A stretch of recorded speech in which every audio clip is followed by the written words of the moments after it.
What is up, chefs, foodies, and students? Welcome to Everybody Knows. I'm Anders. I'm so glad you're here. Let's get started.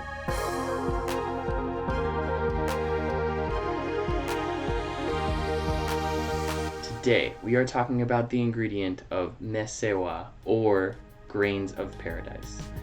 This is a spice that originally comes from West Africa and is currently well known in northern and western African cuisines. But if you are investigating origins and cultures, be sure to research the time period as well, since many foods are brought to cultures from elsewhere or developed over time. When we are looking at this ingredient, what we expect to see is a dry, reddish-brown seed. There might be a few that are off color, but they should have a nice little shine to them. They should all be uniform, a little bit of texture on the outside, and sort of geometric. I don't know how else to describe that. Kind of angular. You will not find these in a Western market of any kind. You will have to go to some kind of either West African or probably even an Ethiopian market would have them, but like you would need to find a specialty market to find this spice. When we are smelling it, this is a pretty complex smell. The first thing that I get in my mind is sort of a eucalyptus-y smell. I think this has been described in many different ways. There are notes of sort of pepperiness about it, citrusiness about it, almost even kind of like a chili powder kind of quality. And so it is actually a very complex smell, and it doesn't fit neatly into any one subcategory per se. Let's have a quick look at the aroma wheel and see where it might go. Alright, so looking at the aroma wheel, we would definitely be in the ballpark of spicy, and within spicy we have some options. Like I said, this is sort of a complex aroma. I don't think we would be in the floral or aniseed departments or herbaceous.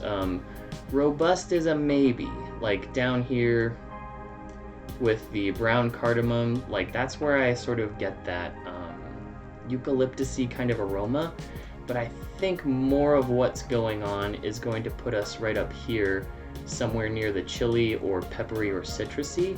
I was thinking it could probably fit nicely between coriander and mustard, or it could fit somewhere in between the peppercorns and the actual chilies, potentially.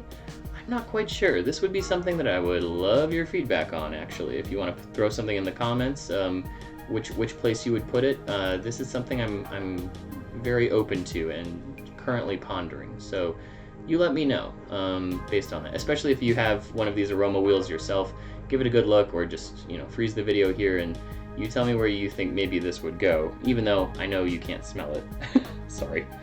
So yeah, it is currently not on the wheel, but I am wide open to feedback as to where it should go. In terms of strength and qualities, we've covered pretty much everything.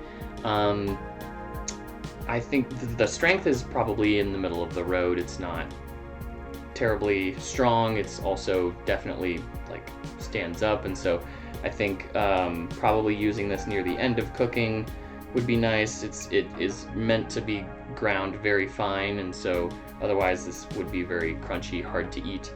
And I think just goes really nicely with a variety of African dishes, but also could be used in either things like pickling or other spice blends.